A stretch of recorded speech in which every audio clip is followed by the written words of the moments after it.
City officials in San Francisco are now rushing to clean up the city streets before President Biden meets with Chinese President Xi Wednesday. The city has been struggling with rising crime. That is an understatement. Struggling with drug use, also an understatement, and a massive homeless population in recent years. However, city crews are now working overtime to clean out all those homeless encampments. Where are they putting the people, you ask? Do they care, do you ask?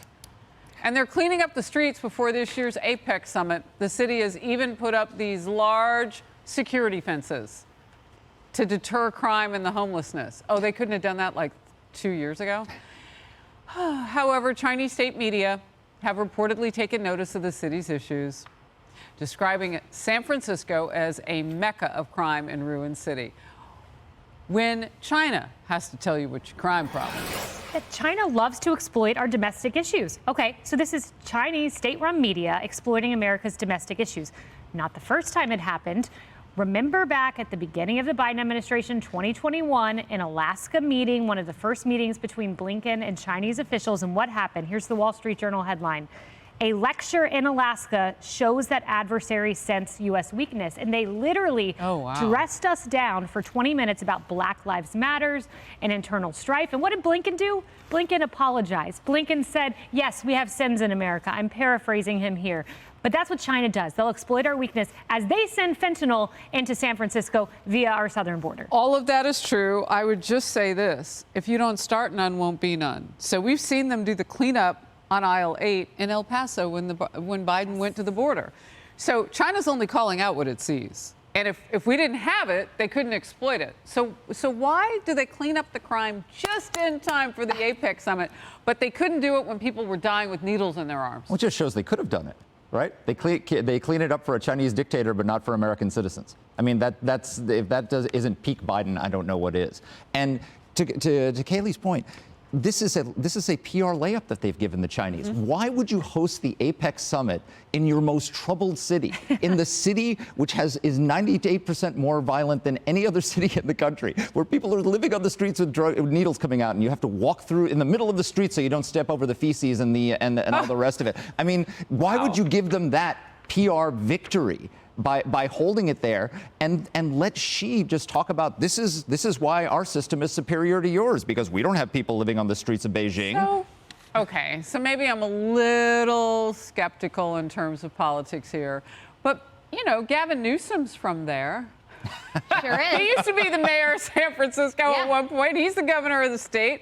He might want to take on Biden late in the game. I don't know. Do you show people his city? Yeah, and Gavin Newsom, whose poll numbers, by the way, just went down 11 points from, I believe, February to 44%, which to me still reads a little high, given what's going on in major cities in Chicago. So that's a little interesting. He was just over in China, meeting with Xi Jinping, talking about climate change. A lot going on in California that needs to be addressed. And I mean, California lawmakers do this all the time. When the Oscars roll in, they move the homeless people out because these liberal lawmakers are only compassionate when it's convenient for them. When they have company, everybody out. And unfortunately, Chinese media is they call San Francisco a ruined city. It is, but it's by China's design. A lot of people are addicted to fentanyl. Where is that coming from? From China. Yep. Yeah, no, it's a big point.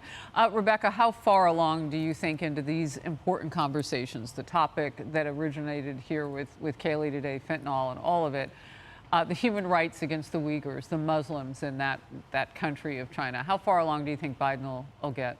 Oh, he's not going to get anywhere. And actually, the more you listen to you talk, I mean, what an example to see the fentanyl problem in the United States caused by China. I mean, Xi, more than anything, does not want Joe Biden to embarrass him. But this would have been an example to say, look what you've done. Yeah. Look at what you've done to our country. But instead, I cannot get over that the Biden administration continues to look the other way. Remember the Chinese spy balloon that flew across the country? The President Biden and Xi have not spoken since then. All the 180 incursions where the Chinese are coming near American aircraft and international airspace, and the Biden administration looks the other way. Xi comes and visits, and they sweep everything under the rug in terms of all of our crime. It's terrible they're doing this for Xi Jinping. They'll do it for Xi, but not for thee. Oh, I like that. Look at you and what you said. Graphics department, fire up a banner. Yes. Yeah, no, I mean, that's bumper sticker, that's T-shirt material, all the rest. But what you said, though, just in terms of the missed opportunity to show with egg on his face the Chinese president, because he's helped create some of that degradation of San Francisco via fentanyl. Missed opportunity. Missed opportunity. And so that he doesn't embarrass Xi, but he deserves to be embarrassed. But Xi would say, that's exactly what I was doing. I'm doing this on purpose. Wow. More Outnumbered after this. Hey everyone, I'm Emily Campagno. Catch me and my co-hosts Harris Faulkner and Kaylee McEnany on Outnumbered every weekday at 12 p.m. Eastern, or set your DVR. Also, don't forget to subscribe to the Fox News YouTube page for daily highlights.